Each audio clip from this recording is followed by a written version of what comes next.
Une des particularités du patois sologno est son lexique pour désigner des mots de la vie quotidienne ainsi qu'un vocabulaire très proche de la nature. Au pays du Comtois en Sologne, non loin du village de Contre, il est un lieu dit le Moulin de Galais, sur la commune de Fain. C'est là qu'est né Jean-Marie Benoît. Ses parents lui ont transmis un important patrimoine, tant en histoire que chansons solognotes. Depuis toujours, il a adoré les raconter et les chanter avec verve et truculence pour le plus grand plaisir de son auditoire. Écoutons Jean-Marie. La médecine a deux fins. Ma foi, quelque part, ben oui, je crois bien que le diable s'en mêle, hein. Pas moyen d'y couper quand c'est que ça sent mange mal.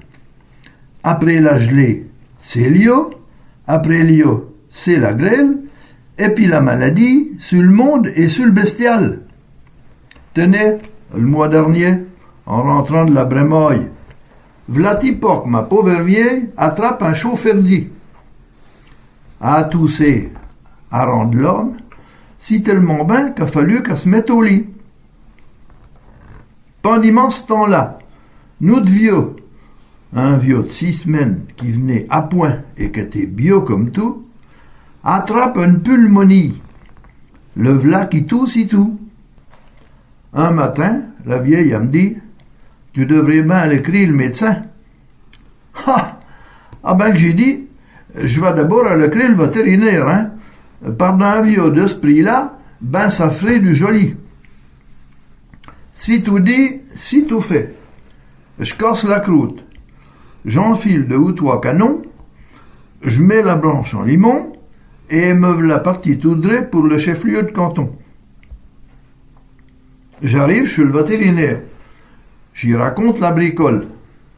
Bon, qui me disent Tom, jouerons ça sera peut-être rien du tout.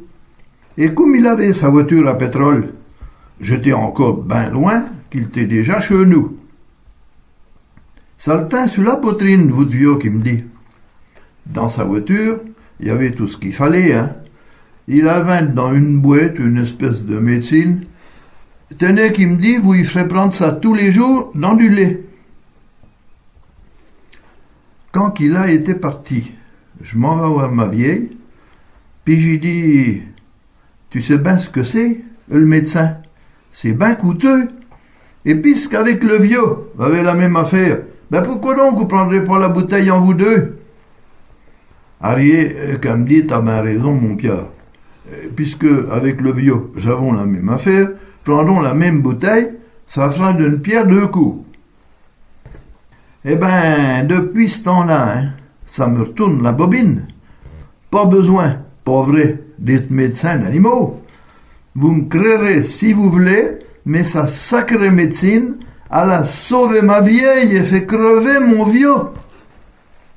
Je peux pas les sentir, les étaux. Je peux pas les sentir, moi, les étaux. Avant-hier, sur la route de Mur, v'là que j'en vois une sur l'accotement. Le gars, il fourgonnait dans sa voiture. Alors moi j'ai dit, en blaguant, allez donc casser la berouette. Là qui se met à me traiter de quoi mieux, disant que je me foutais de sa tête. Mais puisque je peux pas les sentir, moi, les étaux. Tenez, l'autre jour, en venant de la foire, j'en rencontre une en delà de Salbris. Une belle étau, hein, pleine de droyères. C'était les tocards à Marty. V'là qu'en passant, toute ce fumel, qu'avait de la farine, plein le musio, à me croire. Eh bien, t'as bien la ridelle? Je peux pas les sentir, moi, les étaux. Ah, oui, je peux bien vous le dire, je rigole, quand que je vois un de ceux galvaudeux, en panne autour de sa bagnole, en train de gonfler 1 ou 2 minutes. Adam, y a pas de danger que je l'aide. Et puis je suis ben aise de le voir dans une eau. Et de ma jument, je tire sur les guides, et puis je le laisse avec son étau. Jean-Marie, l'émotion. je m'en vais vous réciter une petite fable de Fontaine, de Fontaine, le Corbard et le Renaud, le Cornard et le je vais vous en dire une autre. Le baloureur est fait sans dents. Oh là là, excusez quoi, je baillouf. C'est parce que je suis mésute de voir tant de monde devant moi. Alors j'ai la fente qui louche. Je ne peux plus articuler mes mots. Prononcer mes mots. C'est terrible ce fédo-là. Ce délofa. Figurez-vous que ça m'a même fait cammer un ramiage. Et un mariage. Et pourtant, ma Sifanlier était ma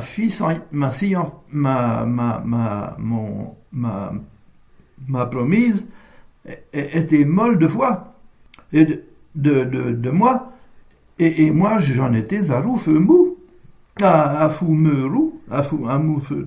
Tiens, si vous le voulez bien, je vais vous raconter l'histoire de mon ramiage. Ce matin-là, j'avais eu un mauvais séprend-mi-temps. Oui, oui, parce que j'avais vu une araignée. Alors je m'étais dit aussitôt, araignée du machin, gratin, du magrin, tachin, châtain, mais bon, j'avais pris le dessus. J'avais mis ma plus belle cagette et ma plus gel baquette, un veston et une belle guerre de pango, une paire de gants pour ne pas qu'on voie si j'avais les seins mâles, les mains sales. J'arrive donc chez les rapants de ma Sifanlier. C'était des gens très bien, hein, de riches crottes en beurre, des antiquaires, des gens un peu mollets comptés, de monter. J'arrive, je sonne, alors Ballonne vient. Ah oui, la bonne vient m'ouvrir la porte. J'étais un peu en retard, hein, il y avait déjà un fond de mou. Et j'aperçois l'Archotte. C'était Charlotte. C'était ma Sifanlier, ma Fisanlier. Elle était une jeune fille très farinée, très raffinée. Elle était toute roussillante. Et moi, elle était souriante. Et moi, j'avais le bas catant, le cœur battant. Donc, après les présentations, on se met à table. Et ça n'allait pas trop mal. Quand voilà qu'on apporte de la salade. Et c'était justement de la richotier ziffrée. De la fricorée, c'était de la laitue. Alors, vous pensez, la salade jointe à mon émotion, ça m'a fait encore davantage. Alors, au dessert, je me dis, l'instant est venu d'être galeux et verbant, et galant. Je veux dire un mot aimable à l'Archotte en lui offrant les desserts, et je lui dis, mademoiselle, voulez-vous des tonkifures ou de la crème toifée? Je veux me reprendre, et je lui dis, voulez-vous des fonditures ou de la crème toifée? Je n'ai jamais pu arriver à le dire correctement. Tout le monde me regardait de travers, comme bien vous pensez. Alors après le dîner, pendant que les intivés étaient au muffoir, au fumoir, j'emmène l'Archotte dans la pièce du pont, dans la pièce du fond, pour lui faire ma cour. Nous nous asseyons tous les deux au fond du queue, près du feu, sur un petit panaquet, et sur un divan, et je lui parle du pétringant, et du printemps, et de notre ramiage, qui devait avoir lieu au doigt mou, au mois d'août. Comme elle me regardait toujours un peu avec défiance, je me dis, je vais lui faire un petit compliment pour me faire d'arponner. Et je lui dis, mademoiselle, excusez-moi, je vous aime parce que vous avez la couche en beurre et que vous êtes véreuse. Au lieu de parce que vous avez la bouche en cœur et que vous êtes rêveuse. Alors là, ça a été le bouquet.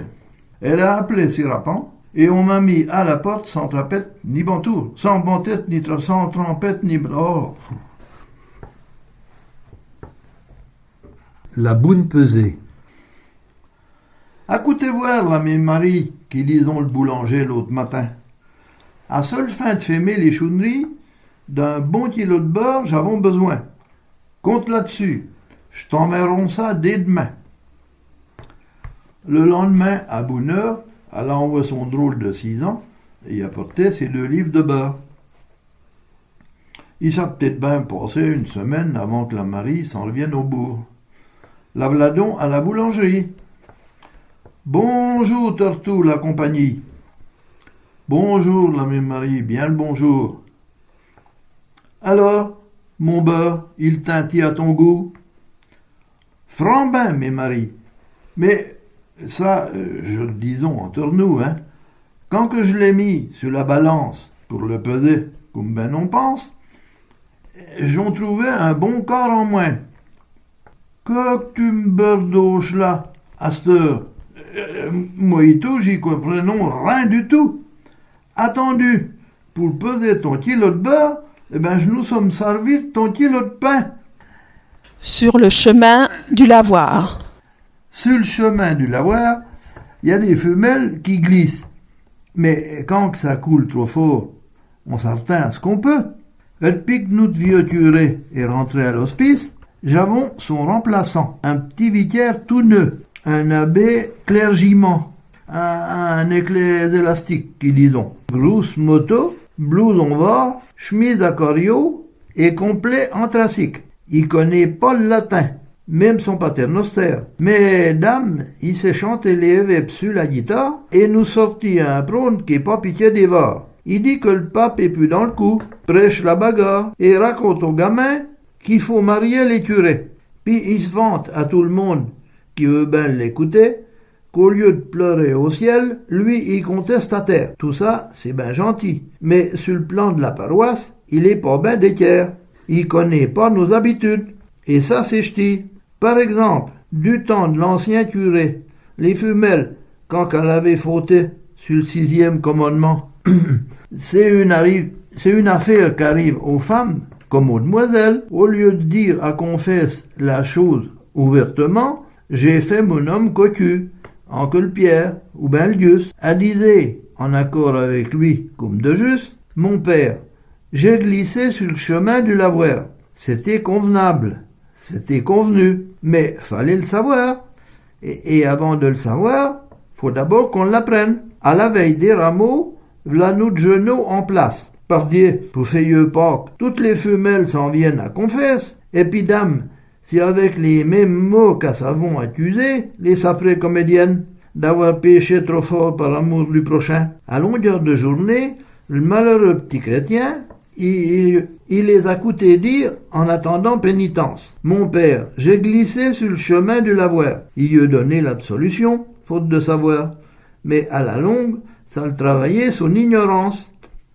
Et de se voir curé d'un pays où les chemins étaient si ch'tis que les droyers y faisaient si souvent la culbute. Il s'en va voir le maire et il dit à la minute ce qu'il tracasse à propos de ce chemin trop glissant. Monsieur le maire, votre commune elle risque un accident. Partout dans vos sentiers, on dérobe et on bute. Mais il y en a un, surtout, celui-là du lavoir, qui doit être si impraticable qu'il y a des femmes qui glissent quasiment tous les soirs. Faut y mettre des cailloux et du sable pour que ça coule pas tant. Mais v'là notre mère partie à rire d'un cœur. Il connaissait l'affaire, bien sûr, et depuis 20 ans qu'il régnait sur le pays. Bah, c'est pas grave, qui répond. Ça craint dire qu'à se blessant en tombant, pas même un temps si petit. Pas grave? Eh ben, monsieur le maire, moi, je pense que ça vaut la peine de s'en occuper vite, parce qu'enfin, faut devoir à garantir les femmes. Il y a la vôtre, cette semaine. 7 fois qu'elle a glissé sur le chemin du lavoir.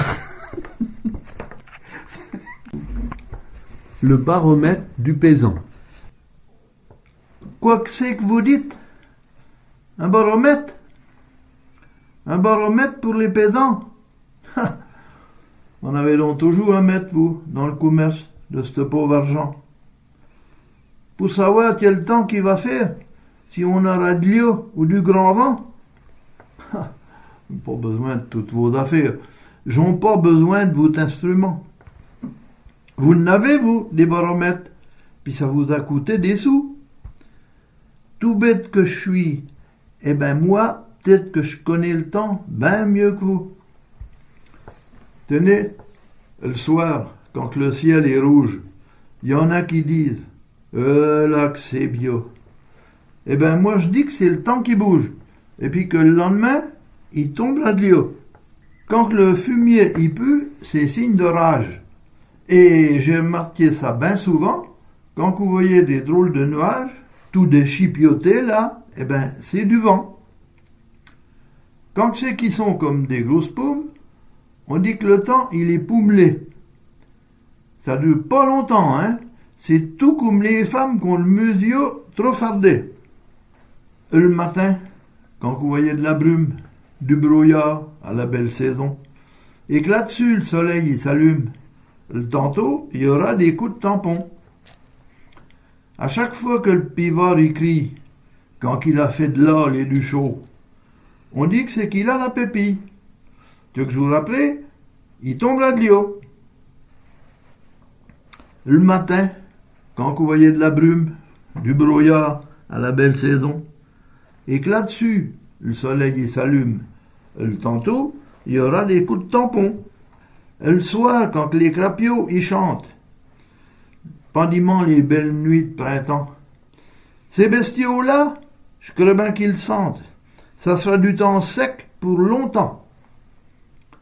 Oui, mais si c'est la petite grenouille, la grenouille verte de Saint-Martin, elle, au contraire, faut que ça la mouille. C'est un signe Dieu qui est bien certain.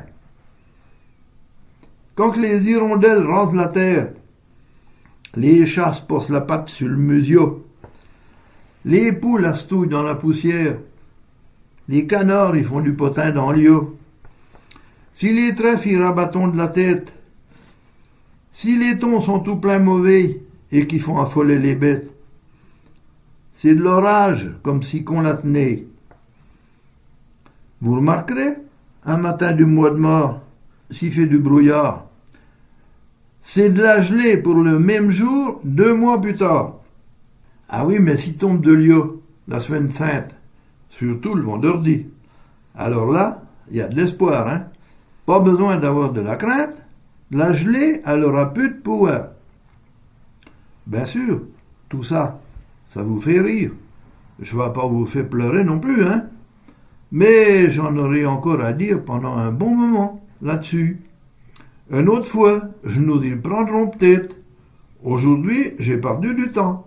Et j'ai pas besoin de baromètre pour savoir que le temps, ben, c'est de l'argent. Le moineau du Péraguin. L'Amélie me dit, le jour de sa fête, Eugène, y a pas, je veux me contenter. Et depuis le temps que ça me torboule dans la tête, je voudrais me faire tirer en poltré. Oh mec, j'ai dit, c'est pas une affaire. J'irai dimanche à Morantin et je profiterai que c'est la foire pour aller voir le gars de Péraguin. Péraguin, c'est un photographe, un gars ben aimable, ben avenant, qui a une tête en bouchon de carafe et puis qui est bien connu des paysans. J'amène donc Mélie pour la foire, puis j'ai dit, faut la faire en poltré. Bon, qui me dit, ben comment qu'on l'a fait? C'est-il en busque ou ben en pied? Comme je sais que tout le temps il rigole, j'ai dit, voyons, faut s'expliquer, hein. Je voudrais pas que tu te fouettes de ma fiole. Quoi que c'est en busque ou ben en pied? En busque, qui me dit, il y a rien que la tête, avec un petit bout de l'estomac. En pied, c'est des pieds à la tête, toute la personne, du haut en bas. Et puis il ajoute, je vous préviens d'avance, l'un ou l'autre, c'est pas plus coûteux. Vous avez qu'à me dire votre préférence et je vous fais ça en moins de 2. Moi, j'y réponds avec franchise, fais-moi la don du haut en bas, hein. J'aurai toujours plus de marchandises qu'avec la tête et l'estomac. Dans une chambre au fond de sa boutique, entre des coriots jusqu'au plafond, il y avait un tréteau mécanique. Et puis dessus, comme un accordéon. Il y avait beaucoup de jouets, des belles tentures, une chaise, là vous compris le bon Dieu, des belles femelles faites en peinture que j'en ai carquillé les yeux. Il y en avait une auprès de la porte, habillée en petit jamas, qu'avait une croupe, le diable mon pote, plus grosse que la jument Thomas. Il a ponte donc la mêlie, il a fait mettre bravement dans le fond, et puis il s'en va faire des singeries, la tête dans son accordéon là. Il y dit, faut vous tenir ben drette. Je vais mettre la tête sous mon idiot. Vous regarderez bien cette lunette, et puis vous verrez mon petit monio. Bougez pas, je m'en vais crier une plaque. J'en reviens dans un petit moment. Et il enterre dans une baraque, plus noire que le Darianouchian. Pendant qu'il était parti, moi je m'approche pour voir si, dans son accordéon là, son monio c'était une chavoche, un roubzi ou ben un pinson. L'Amélie me voyant faire, elle me dit « Eh le monio, tu le vois donc pas ?»« Non, mais une ben drôle d'affaire. Là que je te vois la tête en bas. »« La tête en bas? C'est pas possible. Si, je te vois sur une plaque en var. Et même, la chose est ben risible, t'as eu tous les deux jambes en l'air. Là-dessus, Mélie me dit, faut qu'on se trotte avant qu'il revienne ton Péradien. D'accord, comme j'ai point mis de culotte, ben, en fait de moignot, il verra le mien.